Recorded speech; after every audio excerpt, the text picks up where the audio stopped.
Bonjour et bienvenue en cet après-midi au Parc des Expositions de Montpellier sur le Salon de l'Immobilier. Nous allons vous proposer d'évoquer un thème dont nous n'avons pas encore parlé avec mes invités. Nous allons parler de cette tendance de proposer aujourd'hui des appartements de plus en plus personnalisés à la vente. Alors mes invités, je vous les présente, c'est Anaïs Toureau, vous êtes directrice générale chez Roxim, bonjour. Et puis bonjour. Pascal Mendras, chef de marché carrelage pour le groupe Union Matériaux. Alors bonjour. Merci à tous les deux. Anaïs, je voudrais que justement vous fassiez un point pour nous sur cette évolution avec une demande de plus en plus de l'acheteur quand il accède au neuf d'avoir une personnalisation de cet appartement. C'est une tendance que vous avez vue évoluer petit à petit. Oui, effectivement, c'est une tendance. Alors, nous, promoteurs immobiliers, on a l'habitude de faire des logements qui se ressemblent. On leur propose quelques choix, carreaux, faïence, mais ça reste assez limité. Et pourtant, nos clients veulent s'approprier leur logement. Ils veulent un appartement pour eux, à soi, qui leur ressemble. Donc effectivement, parce qu'ils veulent quelque chose pour se l'approprier, et puis de plus en plus, son intérieur, on le voit sur l'extérieur, on le partage avec les autres, on le partage sur les réseaux sociaux, on est content quand des visiteurs viennent chez nous et nous félicitent sur la décoration, et en même temps, on n'est pas capable tous de s'improviser décorateur. Oui, on a des goûts, on a des envies, on a des tendances, mais de là à ce que ça se ressente et qu'on sache l'exprimer dans un aménagement qui va passer par de la peinture, du papier peint, des choix de sol, c'est beaucoup plus compliqué et ça demande des compétences particulières. Oui, tout à fait. Ça demande des compétences. Donc on doit s'entourer de décorateurs, de sociétés d'aménagement aussi, d'ameublement, d'industriels, de fournisseurs de matériaux, parce que c'est ça. On cherche des nouvelles matières, on cherche des nouveaux matériaux, des nouvelles couleurs, et il va falloir associer tout ça. Alors c'est vrai que c'est un peu compliqué quand on est particulier de réunir toutes ces professions. Et heureusement, en plus, comme vous l'avez dit, le marché propose en termes d'aménagement de plus en plus de tendances. Alors là, je me tourne vers vous, Pascal Mendras, parce que justement, vous revenez de la Foire internationale du carrelage. Je crois que c'était la semaine dernière. Tout à fait, c'est l'actualité. Donc, on était à Boulogne la semaine dernière. C'était donc une foire internationale du carrelage, mais pas que, puisqu'il y a également des industriels qui proposent tout type de revêtements, qui soient sol ou mural. Et là, on s'aperçoit en effet d'une profusion de différentes tendances. Donc, il y a certains produits qui sont un peu plus dans l'esprit d'aujourd'hui. On revient sur les pierres, les produits un peu plus naturels, les choses un peu plus chaleureuses, telles que le bois, etc. etc. Mais au-delà de ça, il y a également des produits comme les imitations marbre qui sont très très tendance.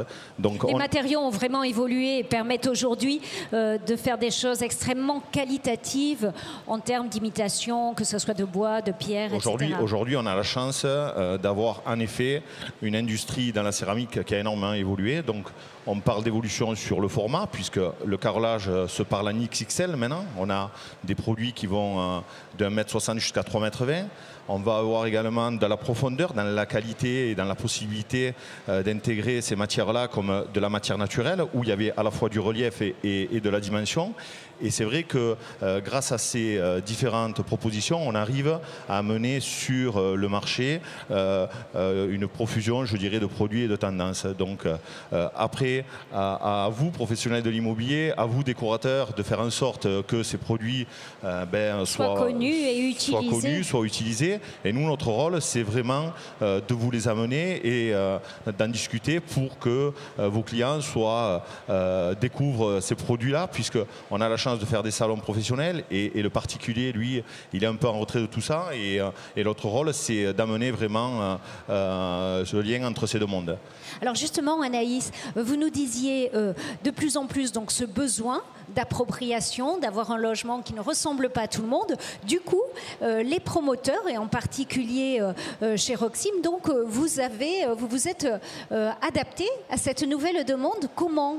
Qu'est-ce que vous proposez ? Alors, tout à fait. Donc, on s'est associé, on a collaboré plutôt avec un certain nombre de prestataires. Donc, des prestataires qui soient des décorateurs, des designers, des maisons d'ameublement et des parfums d'intérieur. Et on a essayé d'établir des gammes qui soient dans les tendances actuelles, bien entendu, et où chacun puisse s'y retrouver. Et avec ces gammes, on va effectivement, ce qui est très important pour l'appropriation, c'est de rentrer par l'objet du quotidien finalement. Parce que même lorsqu'on fait des appartements, visites virtuelles, etc., pour nos clients, ça reste quand même assez subjectif. Ils ont du mal à se projeter dans ces appartements. Par contre, si on rentre par le détail de l'objet du quotidien, alors on arrive à définir soi-même ce qui nous ressemble, ce que l'on aime, et ensuite s'investir sur un type d'appartement. Et c'est vrai qu'on aime bien travailler avec Union Matériaux et Volume, parce qu'ils font aussi ce travail-là chez Volume. Alors j'ai un petit clin d'œil, hein, j'en ai parlé tout à l'heure, mais la pub sur la salle de bain là, qu'ils ont fait, c'est extra parce qu'ils sont rentrés par le détail, l'objet déco, sympa, plusieurs objets déco, et associés à des ambiances de salle de bain. Ben, nous, on a fait ce même travail avec ces décorateurs. Alors, c'est vrai qu'on retrouve, on voit quelques exemples là de choses qui montrent à quel point les matériaux ont évolué, et peut-être on va pouvoir montrer. Oui, ça c'est rigolo. Ce sont c'est de la faïence.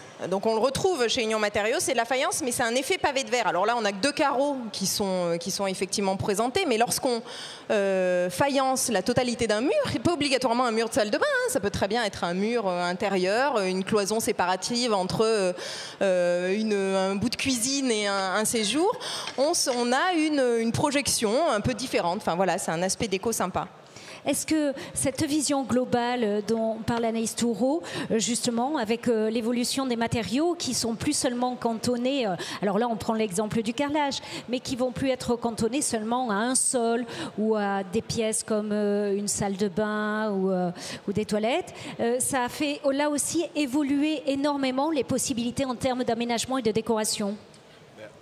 En effet, aujourd'hui on va un peu plus loin. On a toujours eu l'habitude de travailler avec Roxim.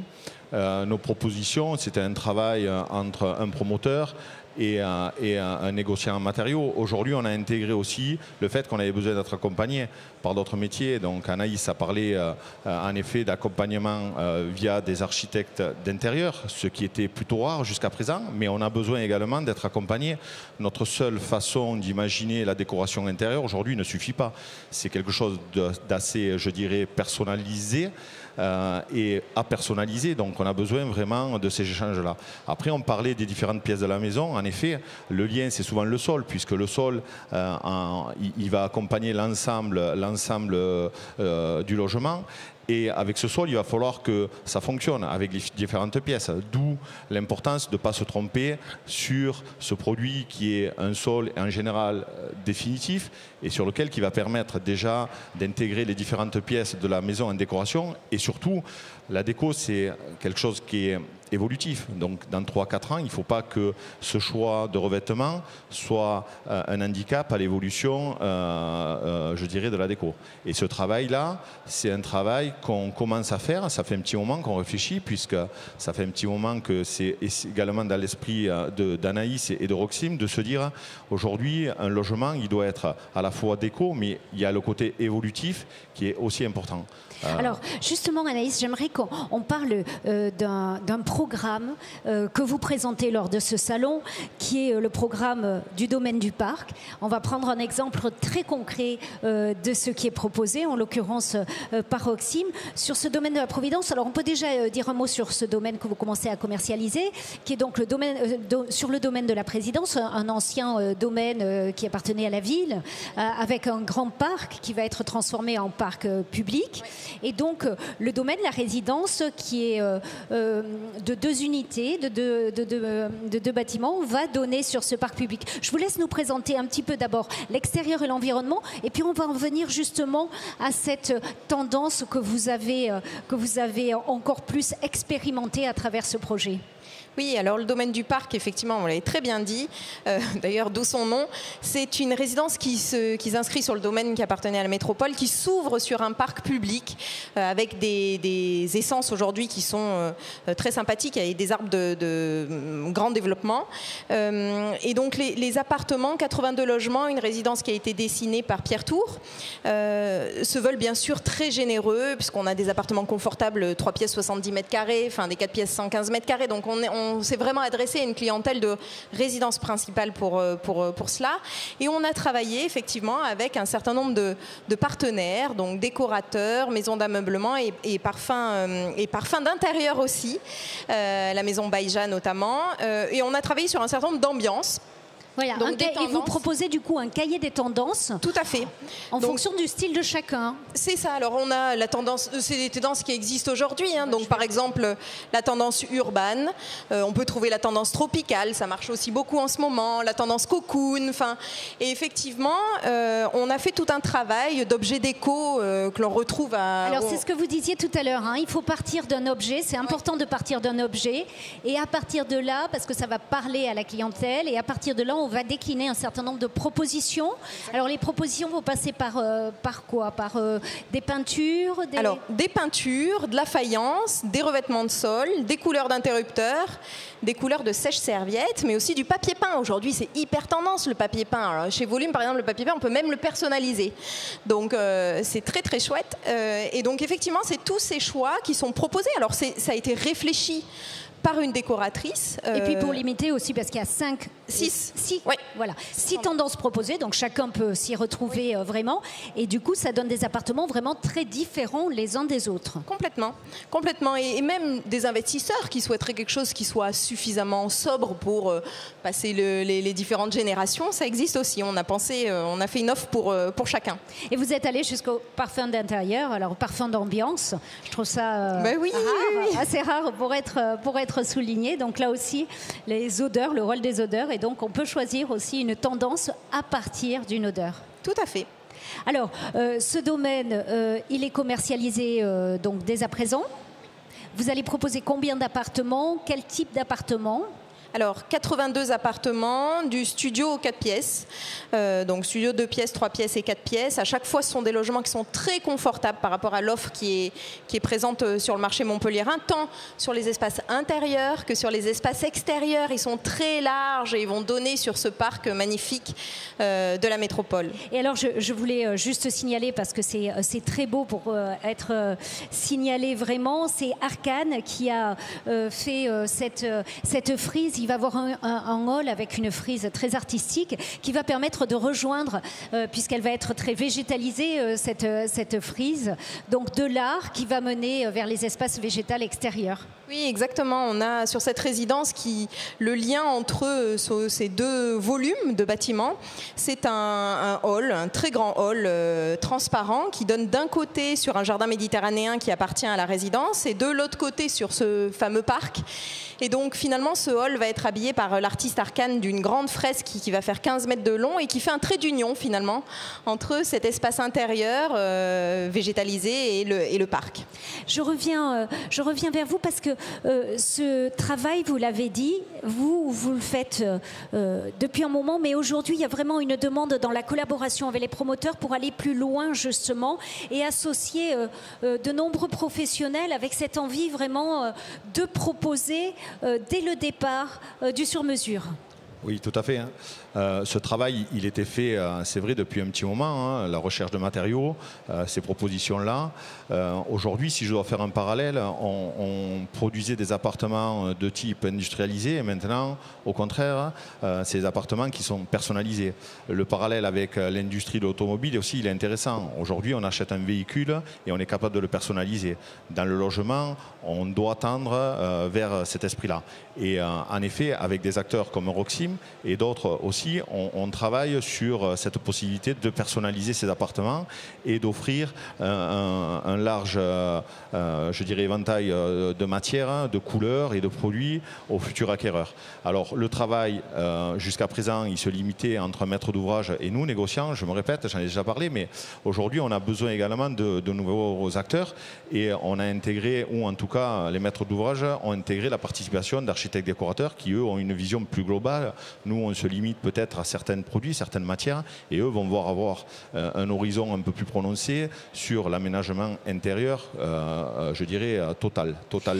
Du coup, l'acheteur, le client, est présent dès le départ dans le choix pour son appartement. Donc lui aussi, il devient acteur à part entière du produit fini. Oui, quelque part, il est co-concepteur de son appartement. Ça se retrouvait beaucoup dans l'ancien. Effectivement, quand on interroge nos clients, ils veulent du neuf parce qu'il y a une réglementation thermique, il y a des normes, etc. qui sont respectées, puis parce qu'il y a une offre qui correspond à leurs attentes en termes d'emplacement. Mais malgré tout, la personnalisation était jusqu'alors un peu limitée. On leur offre ici la possibilité de concevoir en partie leur appartement à leur image. Encore une fois, et je pense que c'est vraiment important. Alors, on va en profiter pour demander à Guillaume Michel, qui est l'organisateur du salon, de nous rejoindre, parce que justement, ce programme dont on vient de parler, le domaine du parc, il est commercialisé ici, sur le salon de l'immobilier. Et donc, comment ça s'est passé? Vous voyez un intérêt vraiment de la clientèle pour ce cahier des tendances qui est absolument fabuleux, que je vous invite à venir découvrir. D'ailleurs, vous avez encore jusqu'à 18h ce soir pour nous rejoindre. Oui, alors c'est vrai que l'agence Cible a fait un super travail pour présenter nos différentes tendances, parce que ça aussi, il faut les mettre en avant pour nos clients. Alors oui, tout à fait, les clients sont surpris par l'offre qui est proposée ici sur le salon. Ils demandent même si c'est payant. Est-ce que la personnalisation, est-ce que le choix de la tendance est offerte ou est-ce que c'est payant? Vous voyez, donc ils auraient été prêts à payer pour ça, alors que bien entendu, elle est inclue dans le prix de vente des appartements. Donc oui, bien sûr, ils sont très séduits. C'est vraiment différenciant par rapport à l'offre actuelle. Un mot sur le salon, comment s'est passé pour vous? Très bien, on a pas mal de trafic malgré le temps radieux, mais je crois que les acheteurs vraiment intéressés qui veulent transformer, qui souhaitent investir, sont venus.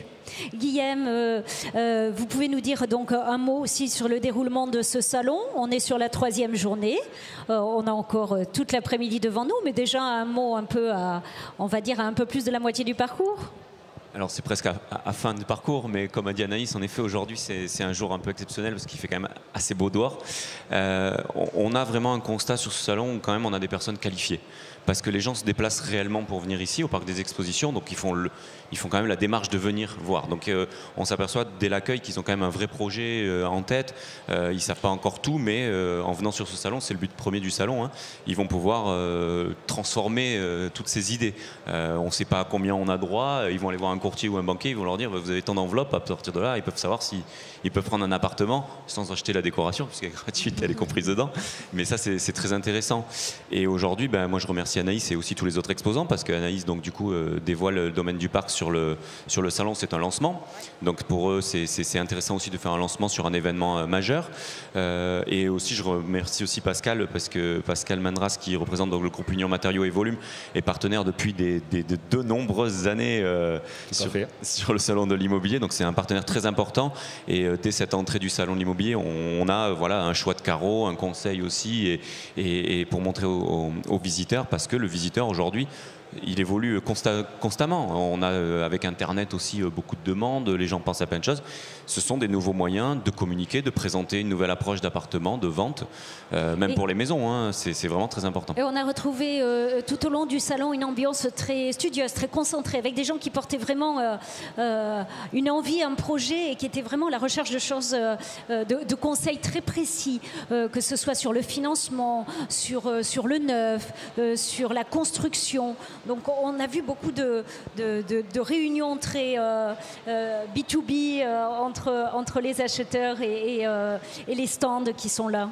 Il faut savoir que, alors je parle avec deux professionnels, mais il faut savoir que c'est quand même l'achat de toute une vie. Un appartement, c'est un premier investissement. On ne parle pas de 10 000 euros, de 20 000 euros, on parle de plus de 100 000 euros, 200 000 euros, 300 000 euros, ça dépend des appartements, des maisons, c'est quand même l'achat de toute une vie. On fait sa vie en fonction de son appartement ou de sa maison, donc oui, les gens sont studieux, les gens réfléchissent, les gens veulent savoir, les gens veulent connaître ces gens-là, parce que on ne sait pas à qui on va donner nos sous, est-ce que ça va être bien construit, est-ce que ça va être bien fini. Aujourd'hui, on a la chance d'avoir de très bons professionnels sur la région qui construisent super bien avec des très bons architectes. Donc aujourd'hui, oui, les gens se renseignent de plus en plus et on en est là. Donc oui, les gens sont très, très attentifs. Les fédérations sont représentées justement pour leur garantir des choses. Roxim est à la fédération des promoteurs, c'est un gage de qualité énorme. Les constructeurs de maisons individuelles sont à la LCFFB, c'est le pendant de la FPI. Aussi, le groupe Union Matériaux a des gages de qualité avec ses fournisseurs nationaux et internationaux. Les notaires étaient là pour apporter toutes les explications, les banquiers aussi sur les financements. Exactement, c'est très important ça aussi. Oui. Il y avait vraiment une offre complète tout au long de ce salon. Mais alors, pour ceux qui auraient raté cette édition, qui s'achève ce soir à 18h ou qui n'auraient pas la possibilité de nous rejoindre, alors déjà, ils vont retrouver tous les conseils sur la chaîne YouTube du salon, parce qu'avec les réseaux, ça diffuse, on pourra le regarder plus simplement, tranquillement et se poser la tête. Mais maintenant, il y a une prochaine édition qui est l'an prochain, qui est en mars. Donc ça sera les 13 et 14, 15 mars au Quorum de Montpellier. Donc si ils ont commencé à faire mûrir leur projet ici, qu'ils n'y arrivent pas, ils peuvent revenir nous voir en mars. Et pour ceux qui n'ont pas pu venir, qui viendront nous voir en mars avec plaisir. Je pense que les mêmes acteurs seront là et il y aura encore de nouveaux projets. Merci Pascal Mandrez, merci Anaïs Taureau, merci Guillaume Michel. Merci. Je vous rappelle que vous avez encore jusqu'à 18h quand même ce soir pour nous rejoindre, que vous retrouvez l'intégralité des programmes sur la chaîne YouTube du Salon de l'Immobilier, des émissions qui concernent tant votre projet d'achat dans le neuf, votre construction de maison, les conseils et les garanties dont il faut s'entourer. On a parlé de l'évolution du marché de la décoration, nous avons parlé du haut de gamme. Vous allez retrouver toutes les informations pratiques qu'il vous faudra pour continuer à faire mûrir votre projet jusqu'au prochain salon au mois de mars. Au revoir.